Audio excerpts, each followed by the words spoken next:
Hello friends, welcome to my channel Learnology with Chandni. जैसा कि आपको पता है, हम परामर्श देख रहे थे जिसमें हम परामर्श के 2 प्रकार ऑलरेडी देख चुके हैं। आज हम परामर्श का तीसरा प्रकार समन्वित परामर्श के बारे में बात करेंगे। हमने देखा निर्देशात्मक परामर्श और अनिर्देशात्मक परामर्श, दोनों प्रकार के परामर्श में क्या होता है, कुछ न कुछ कमियां पाई जाती है। जैसे निर्देशात्मक परामर्श क्या था, वो परामर्श दाता पर केंद्रित था, और अनिर्देशात्मक परामर्श क्या था, परामर्श प्रार्थी पर केंद्रित था। तो अब इन दोनों में कुछ कुछ कमियां थी। इन दोनों की कमियों को दूर करने के लिए एक नए प्रकार का परामर्श का जन्म हुआ, जिसे समन्वित परामर्श कहा जाता है।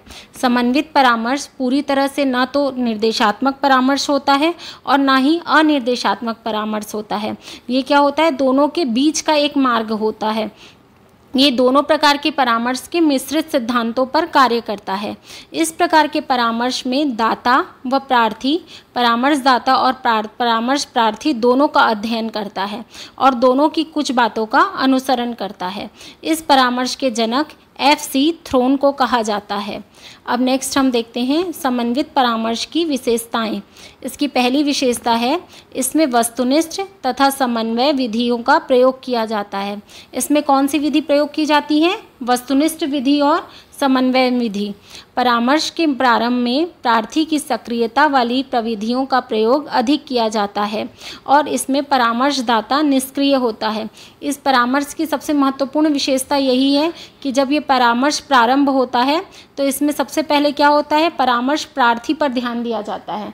जब परामर्श प्रार्थी अच्छी तरह से कंफर्टेबल हो जाता है उस सिचुएशंस में, तब क्या होता है, परामर्शदाता काम करता है। उतनी देर तक परामर्शदाता क्या होता है, निष्क्रिय होता है। इसमें कार्यकुशलता एवं उपचार प्राप्त करने को विशेष महत्व दिया जाता है। इसके प्रयोग में अल्प व्यय के सिद्धांत को ध्यान में रखा जाता है। अल्प व्यय क्या होता है, अब ये अल्प व्यय मतलब अल्प मतलब कम, व्यय मतलब खर्च, जिससे ऐसा प्रयोग किया जाता है इसमें कि जो खर्च होता है वो क्या होना चाहिए, आपका कम से कम आना चाहिए। नेक्स्ट है, प्रार्थी को अवसर उपलब्ध कराने पर बल दिया जाता है ताकि वह समस्या का हल स्वयं खोज सके।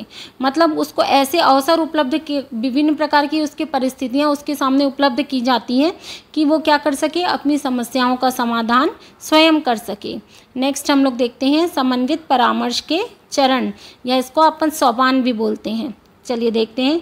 इसका फर्स्ट पॉइंट है, प्रत्याशी के व्यक्तित्व संबंधी विशेषताओं तथा उसकी आवश्यकताओं का अध्ययन करना, उचित तकनीक का चयन करना, तकनीक का चयन करने के बाद उन तकनीकों का प्रयोग करना, प्रयोग करने के बाद उन तकनीकों का मूल्यांकन करना, उसके बाद परामर्श देना और प्रत्याशी के विचारों से अवगत कराना। सबसे पहले हम देखते हैं प्रत्याशी के व्यक्तित्व संबंधी विशेषताओं तथा उसकी आवश्यकताओं का अध्ययन करना। इसके लिए सबसे पहले क्या किया जाता है, परामर्श प्रार्थी की जो आवश्यकता है और उसकी समस्या है और उनकी व्यक्तिगत विशेषता है, मतलब उसकी आवश्यकता क्या है, उसको परामर्श की आवश्यकता क्यों है, उसकी समस्या क्या है और उसकी व्यक्तिगत विशेषताएं मतलब उसकी रुचि, क्षमता, योग्यता, इनका क्या किया जाता है, विस्तृत रूप से अध्ययन किया जाता है। इस प्रक्रिया में आगे बढ़ने से पहले परामर्शदाता प्रार्थी के बारे में सभी जानकारी प्राप्त कर लेता है। आप किसी की भी समस्या का समाधान कब कर पाएंगे, आप समस्या का समाधान तभी कर पाएंगे जब आपको उस समस्या के बारे में डिटेल से पता हो, आपको पता हो कि समस्या क्यों उत्पन्न हुई है, क्या कारण है, और तभी आप क्या कर सकते हैं, उसको उचित सुझाव दे सकते हैं।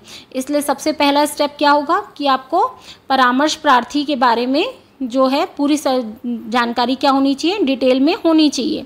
नेक्स्ट है हमारा उचित तकनीक का ज्ञान।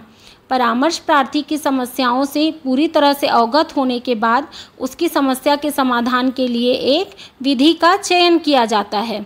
अब ये विधि कैसे हो सकती है, ये विधि हो सकती है कि मतलब इसमें निर्देशात्मक परामर्श और अनिर्देशात्मक परामर्श को जोड़ नहीं सकते। प्रार्थी को क्या देंगे, अपन स्वतंत्रता से अधिगम करने के लिए आधार देंगे और कोई स्पष्ट संकेत, उसकी सीमा पर कोई स्पष्ट संकेत नहीं करेंगे।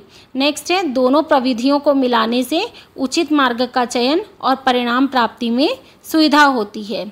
अब नेक्स्ट देखते हैं हम परामर्श के सिद्धांत।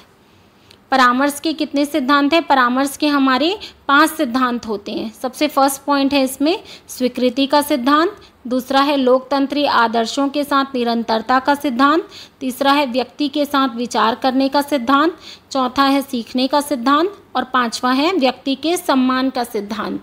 सबसे पहला सिद्धांत हम देखते हैं स्वीकृति का सिद्धांत।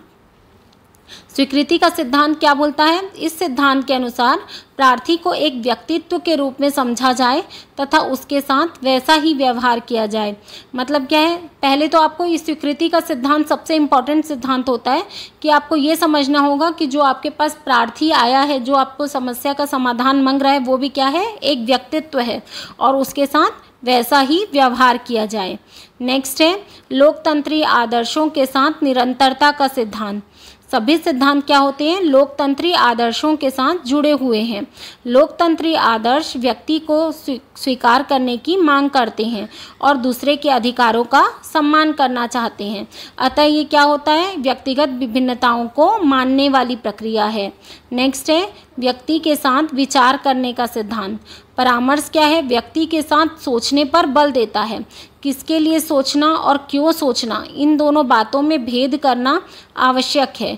यह परामर्शदाता की मुख्य भूमिका होती है। नेक्स्ट होता है हमारा सीखने का सिद्धांत। परामर्श की सभी विचारधारा क्या होती है? परामर्श प्रक्रिया में तत्वों को जो सीखने के लिए हमको साधन उपलब्ध कराती हैं। परामर्श की सभी विचारधाराएं क्या करती हैं? इसकी विद्यमानता को मानती हैं। व्यक्ति के सम्मान का सिद्धांत। परामर्श ऐसा संबंध है जिसमें वातावरण व्यक्ति के अनुकूल होने लगता है। सभी विचारधाराएं परामर्श के सापेक्ष संबंध को स्वीकार करती हैं। अब नेक्स्ट हम लोग देखते हैं परामर्श के लाभ। परामर्श के द्वारा आप अपन को क्या क्या लाभ है, अपन को ये भी जानना आवश्यक है। तो इसमें सबसे पहला लाभ क्या होता है? परामर्श द्वारा शिक्षक बालक बालिकाओं की अनुशासनहीनता को भली प्रकार नियंत्रित कर सकता है। सबसे पहला लाभ क्या है? कि इससे अनुशासनहीनता को नियंत्रित किया जा सकता है। दूसरा लाभ क्या है? कि इससे बालकों की रुचि, क्षमता और योग्यता की जानकारी मिलती है। तीसरा लाभ क्या है? अध्यापक अपनी आवश्यकता और समय के अनुसार क्या कर सकता है? अध्ययन की विधियों में परिवर्तन करता है। चौथा लाभ है शिक्षक को बालक की समस्याओं को प्रत्यक्ष रूप से अध्ययन करने का अवसर मिलता है। नेक्स्ट है शिक्षक को बालक के व्यक्तित्व की समस्याओं की पूरी जानकारी हो जाती है। और सबसे इम्पॉर्टेंट लाभ क्या होता है इसमें? कि बालक को अध्यापक के निकट संपर्क में आने का अवसर मिलता है। तो इस प्रकार आपने देखा, हमने परामर्श का एक टॉपिक पूरा कंप्लीट कर लिया है। अब मैंने आपको कहा था कि आप कोई भी टॉपिक लिखते हैं तो आप लास्ट में उसको एक कंक्लूज़न दीजिए। तो अब हम देखते हैं उपसंहार में हम क्या लिख सकते हैं। इस प्रकार उपरोक्त तथ्यों से स्पष्ट है कि परामर्श मुख्य रूप से दो व्यक्तियों के बीच संपर्क है, जिसमें एक व्यक्ति दूसरे व्यक्ति को समझने में सहायता प्रदान करता है। इस प्रक्रिया से परामर्श का कार्य सुचारू रूप से चल सकता है। परामर्श व्यक्ति की व्यक्तिक, शैक्षिक, व्यावसायिक तथा मनोवैज्ञानिक क्षेत्र से संबंधित समस्याओं को हल करने के लिए आवश्यक है। साथ ही छात्रों के व्यक्तित्व के व्यवसाय के साथ समायोजन के लिए उसके शैक्षिक कार्यक्रम को सफल बनाने के लिए परामर्श अत्यंत आवश्यक है। इस प्रकार हमारा परामर्श का टॉपिक आज कंप्लीट होता है। आप जो भी टॉपिक लिखते हैं आप इस टाइप से, जैसे मैंने आपको एक नोट्स में दिखाया है, संदर्भित ग्रंथ, मतलब आप रेफरेंस बुक, जिसको अपन रेफरेंस बोलते हैं, अपन किस बुक से अपन ये टॉपिक लिख रहे हैं, अपन को कहाँ से ये कंटेंट मिले हैं, ये भी आप एक मेंशन कर देंगे तो चेकर के ऊपर क्या होता है, बहुत अच्छा इंप्रेशन पड़ता है कि हाँ आपने वास्तव में इस विषय वस्तु को पढ़ा है। ठीक है, तो इसमें जैसे मैंने लिखा है शिक्षा में निर्देशन एवं परामर्श डॉक्टर सीताराम जायसवाल, निर्देशन एवं परामर्श डॉक्टर मनोहर लाल, निर्देशन एवं परामर्श के मूल तत्व राधा वल्लभ उपाध्याय। चलिए आज के लिए बस इतना ही, मिलते हैं नेक्स्ट वीडियो में, बाय।